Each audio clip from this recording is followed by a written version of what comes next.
February 20th, 1945. The volcanic ash beneath Lieutenant Yamada's boots crunches like broken glass as he peers through the concrete observation slit of pillbox 247. The morning sun casts long shadows across Iwo Jima's northern sector and black smoke trails from something approaching through the sulfur-stained landscape. At first glance, it's just another American Sherman tank. Olive drab paint, familiar silhouette. The same machines that have been dying in the volcanic sand for 2 days. But something feels different. Yamada adjusts his field glasses, studying the approaching vehicle. Tank number 431, moving with deliberate caution through the ash drifts that swallow men to their knees. Inside the concrete fortress he's helped build over the past year, the lieutenant allows himself a moment of confidence. This bunker can withstand direct hits from 16-inch naval guns. Its 4-foot-thick walls are reinforced with steel rods salvaged from abandoned construction projects. Machine gun ports offer interlocking fields of fire with neighboring positions. Below his feet, tunnels connect to an underground network 11 miles long, 7 stories deep, and subterranean city designed to make every American yard cost rivers of blood. General Kuribayashi's strategy is working perfectly. Let them land. Let them bunch up on the beaches. Then make them pay for every inch with mathematical precision. 1 American dead for every yard gained, 10 American casualties for every Japanese defender lost. The mathematics are simple and brutal. But as Tank 431 closes to 125 yards, Yamada notices something that makes his stomach tighten. The turret is traversing toward his position with mechanical precision, but where the familiar 75mm main gun should be, there's something else. A modified barrel. A nozzle. What is... The sound hits him first. Not the thunder crack of a tank cannon or the chattering of machine guns, but something entirely new. A mechanical hiss, like compressed air escaping under enormous pressure. Then comes the sight that will haunt his dreams for the next 40 years. A torrent of burning liquid erupts from the American tank, arcing through the Pacific morning like liquid hellfire. The stream stretches impossibly far. 150 yards of napalm-thickened death painting a blazing line across the volcanic landscape. It strikes the concrete aperture of the neighboring pillbox with devastating accuracy, splashing through the machine gun port and flowing inside like molten lava seeking the lowest ground. The screams last only seconds. Yamada's field telephone crackles with panicked reports from positions across the sector. Strange American tanks. Something different. They're burning us out. His hands shake as he reaches for the receiver, watching black smoke pour from defensive positions that were supposed to be impregnable. Inside Tank 431, Staff Sergeant Robert Misa's voice cuts through the engine noise. Gunner, traverse. Right 30 degrees. Next target, pillbox. Fire. How could they have known that 8 modified Sherman tanks, created in secret by Navy Seabees working 20-hour days in Hawaiian warehouses, were about to transform the nature of warfare forever? How could anyone have prepared for weapons that turned Japan's greatest defensive strength, their underground fortress, into a crematorium? 5 months earlier, the story began in a classified workshop at Schofield Barracks, Hawaii, where the sound of welding torches filled the tropical air 20 hours a day. Machinist Mate First Class A. Riker wipes sweat from his forehead, leaving a streak of grease across his brow as he examines the CBH-1 flamethrower system taking shape inside the turret of Sherman tank number 431, the same tank that will soon terrify Lieutenant Yamada. We're not just building a weapon, Riker tells his partner, electricians Mate Second Class Joseph Kyle, as sparks cascade around them. We're building something to save Marine lives. Every bunker this thing burns out is a bunker our boys don't have to die taking. The two Seabees have been living beside their welding equipment, sleeping in shifts, driven by reports from Peleliu and Saipan, where Marines died by the thousands trying to assault fortified positions that artillery couldn't touch. The math is simple and heartbreaking. Portable flamethrower operators have a 70% casualty rate. Some units lose 92% of their flame operators. Boys with 70-pound fuel tanks on their backs, approaching concrete bunkers at ranges where Japanese machine gunners can see the whites of their eyes. Colonel George F. Unmacht paces between the 8 tanks taking shape in the warehouse, each conversion requiring 1,200 man-hours and 150 specially machined parts. At 64 years old, with 44 years of military service, he understands that wars are won by innovation, not just courage. His CBH-1 system combines the best elements from British, American, and captured German flamethrower designs into something unprecedented, a weapon that can project napalm-thickened fuel 150 yards with the accuracy of a tank cannon. 300 pounds per square inch of pressure, Unmacht explains to a visiting Marine officer. Triple the pressure of previous designs. The fuel mixture burns at 1,500 degrees Fahrenheit.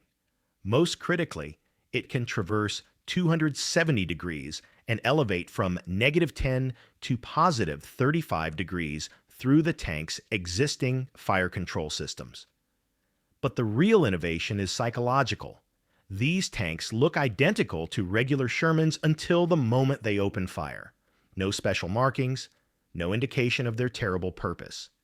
To enemy observers, they appear ordinary until it's too late.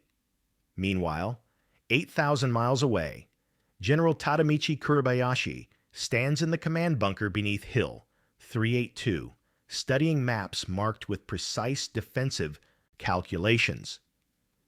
Every approach route has been measured, every kill zone registered with artillery spotters. His 21,000 defenders have spent the entire year of 1944 carving an underground empire from volcanic rock, 1,500 fortified positions connected by tunnels large enough to shelter entire battalions. Do not die until you have killed 10 Americans, his standing orders read.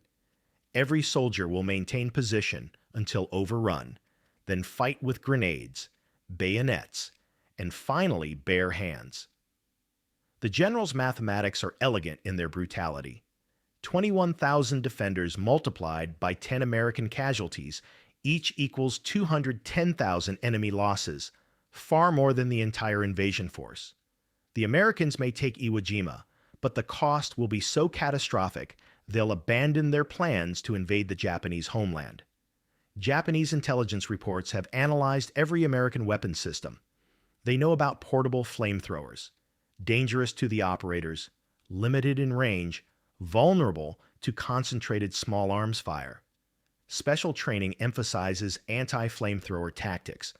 Target the distinctive twin tanks, rush positions during the weapon's minimum range, exploit the operator's vulnerability while reloading. But all Japanese planning assumes flamethrowers will be carried by infantry. The concept of armored flamethrowers, tanks that can approach fortified positions under cover of their own armor while delivering accurate incendiary attacks at unprecedented range, has never been considered. Private Takahashi Toshiharu crouches in a spider hole near the base of Mount Suribachi, a 20-kilogram bomb strapped to his back. At 31, the engineer from Kochi Prefecture has volunteered for the ultimate mission: infiltrate enemy tank positions at night and detonate himself against American armor. He's written his final letter home, apologizing to his wife and children for not returning alive. "There is no water, no bullets, no way I can live," he whispers to his 7 companions, all carrying identical explosive charges. "We are going to death with justice." But Takahashi has been trained to attack conventional tanks. His tactical manual describes Sherman armor thickness, weak points in the track system, blind spots where a determined soldier can approach undetected. Nothing in his training covers tanks that can fire liquid death at 150-yard range, weapons that turn defensive advantages into killing grounds. Staff Sergeant Robert Meza checks his watch as Tank 431 idles near Iwo Jima's black sand beaches. Around him, the 8 M4A3R3 flamethrower tanks sit among regular Shermans, their terrible secret hidden until the moment of engagement. His crew, Driver Private James Morrison, Assistant Driver Private Robert Chen, Loader Corporal Anthony Vitelli, Gunner Corporal Thomas Carlson, here represent months of specialized training on equipment that's never been tested in combat. Remember, Meza tells his men over the intercom, surprise is our only advantage. We look like every other Sherman until we fire. After that, every Japanese gun on this island will be aimed at us.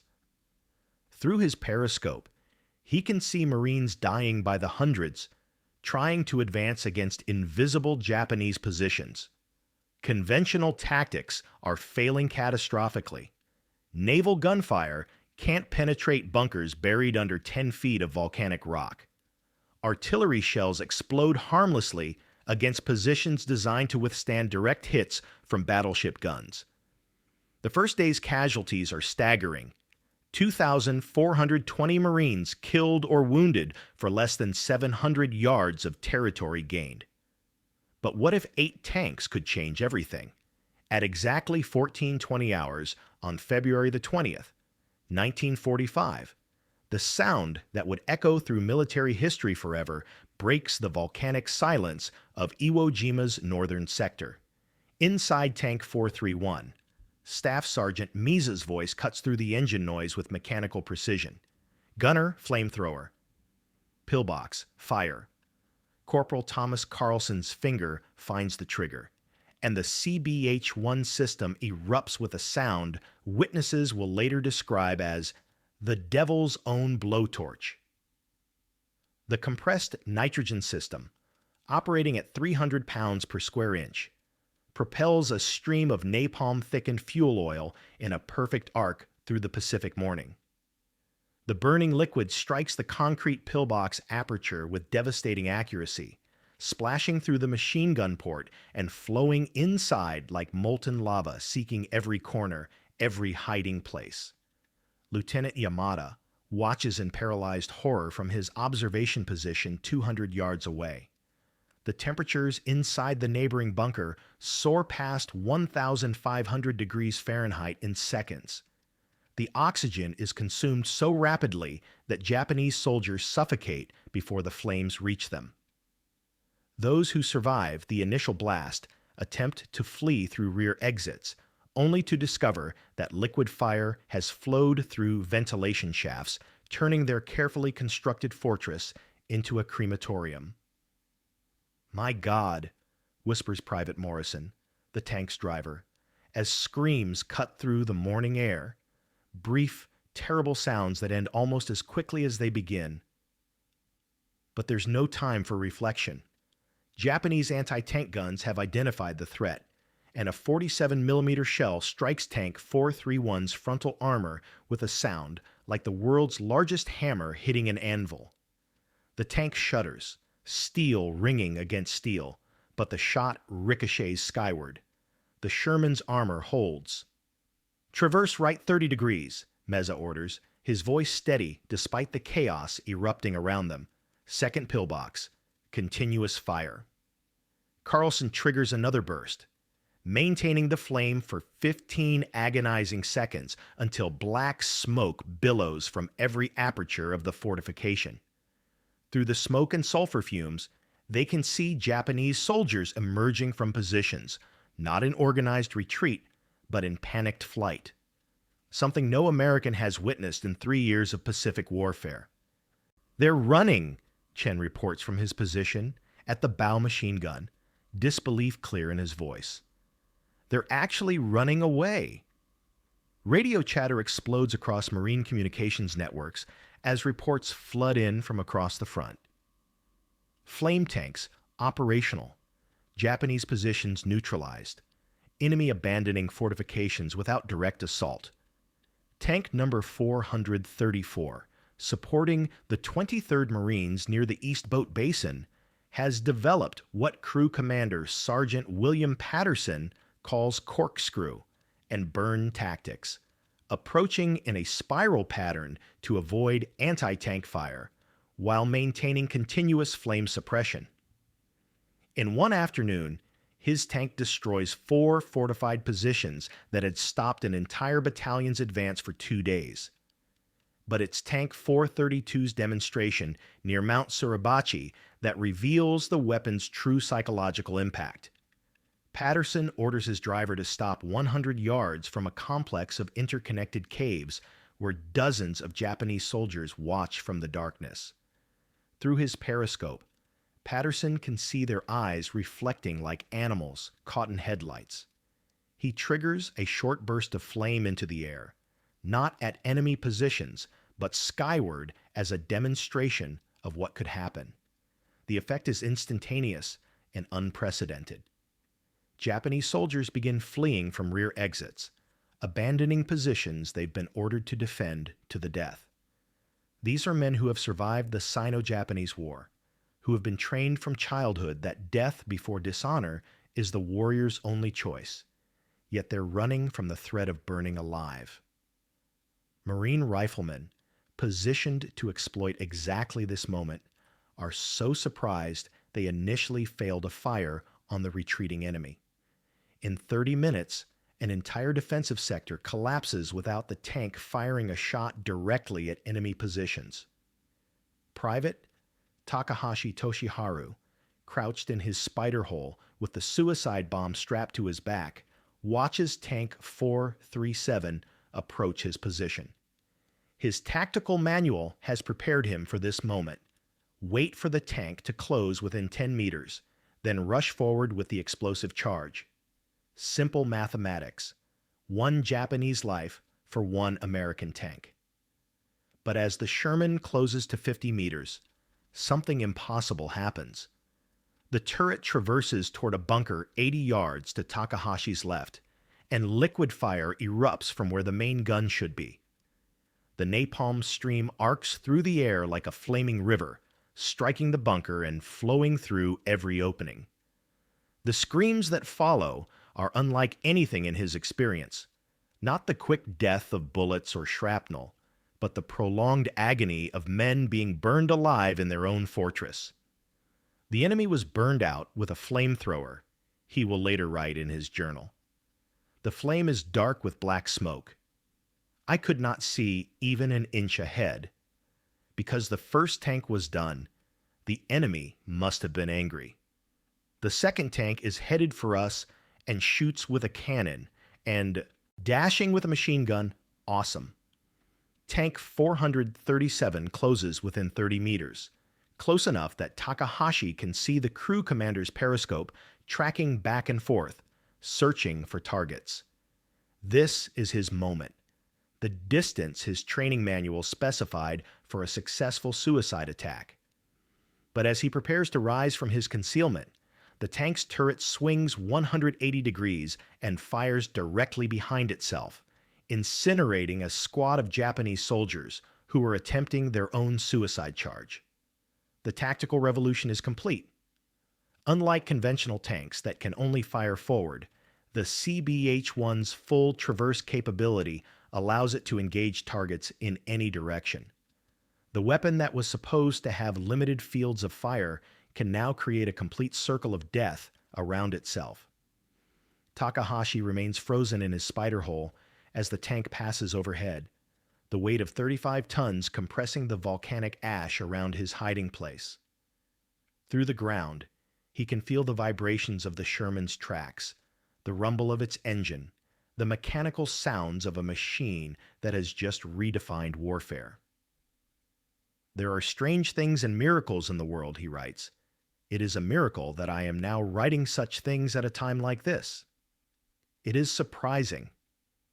By nightfall on February 20th, the numbers tell a story that will reshape Marine Corps doctrine forever. 47 fortified positions destroyed by 8 tanks in one day. Marine casualties in flame-supported sectors down 40% from the previous day. 600 yards of territory gained in areas that had been static for 48 hours. But the most significant statistic is psychological. For the first time in Japanese military history, significant numbers of soldiers are abandoning positions rather than dying at their posts. General Kuribayashi, monitoring the battle from his command bunker deep beneath Hill 382, receives reports that shatter his carefully calculated defensive mathematics. Positions that were designed to hold for weeks are falling in hours. The underground fortress that was supposed to be impregnable has become a death trap, with liquid fire flowing through ventilation shafts and tunnel connections like molten rivers seeking the lowest ground. His emergency orders that night designate flame tanks as priority targets for all available 47mm anti-tank guns. Special assault teams are organized. Volunteers who will attack with explosive charges strapped to their bodies. But the fundamental problem remains insurmountable. The flamethrower tanks look identical to regular Shermans until they fire, and by then, it's too late. Radio operator Corporal James Martinez, monitoring Japanese communications from an intelligence post near the beach, picks up frantic transmissions in broken code. New American weapon. Impossible to counter. Liquid fire flows like water. Our positions become crematoriums. The translation confirms what Marine commanders are witnessing firsthand. The Japanese defensive doctrine, refined over centuries of warfare, is collapsing in the face of a weapons system created by Navy Seabees working 20-hour days in a secret Hawaiian warehouse. Tank 431, its armor now scarred with fresh dents and burn marks from near misses, idles behind a destroyed Japanese pillbox as Sergeant Meza surveys the transformed battlefield. Smoke rises from a dozen positions that had seemed impregnable that morning. Marine infantry moves forward in the wake of the flame tanks, advancing across ground that had cost hundreds of casualties just hours before. "We did what we had to do," Meza will tell his grandson decades later. "Those tanks saved a lot of Marine lives." That's what I try to remember. 40 years after that February morning, 2 old men stand together on Iwo Jima's black volcanic sand where Tank 431 first opened fire. Former Staff Sergeant Robert Meza, now 73 with trembling hands, faces former Lieutenant Koshi Yamada, who witnessed that first flame tank attack from his concrete bunker.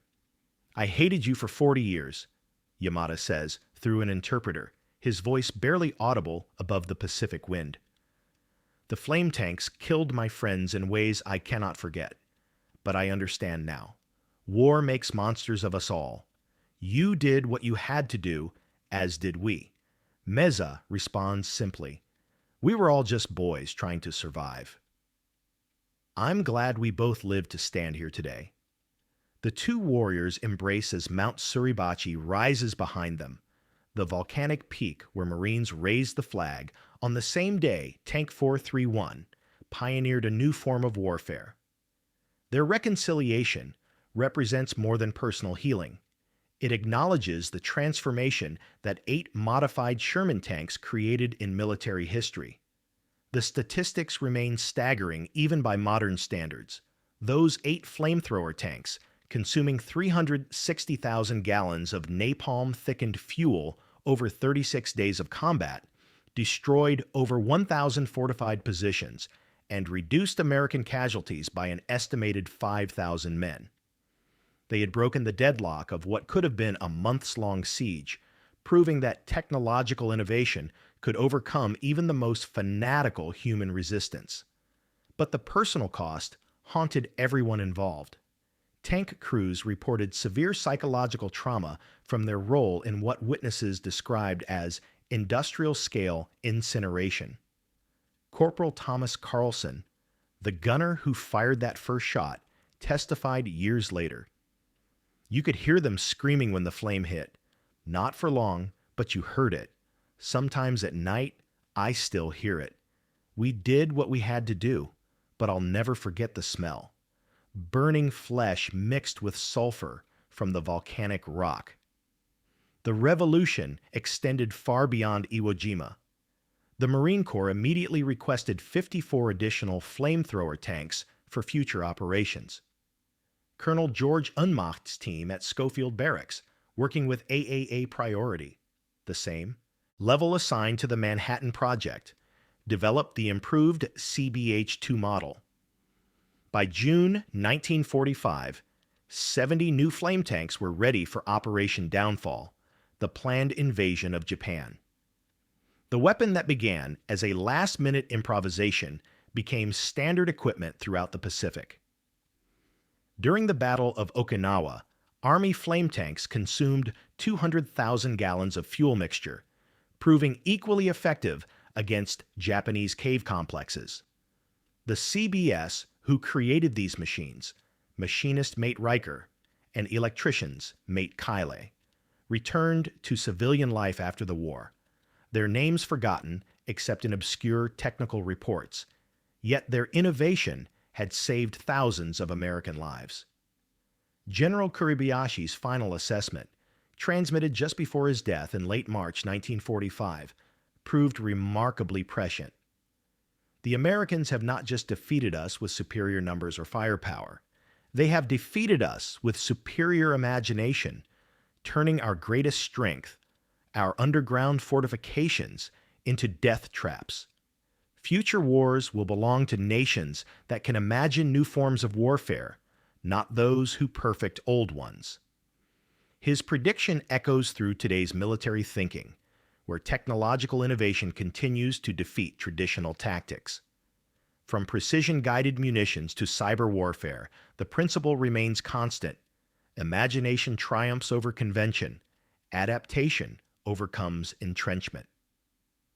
Today, Tank 434, the sole survivor of those original 8 flame tanks, sits in the National Museum of the Marine Corps in Quantico, Virginia.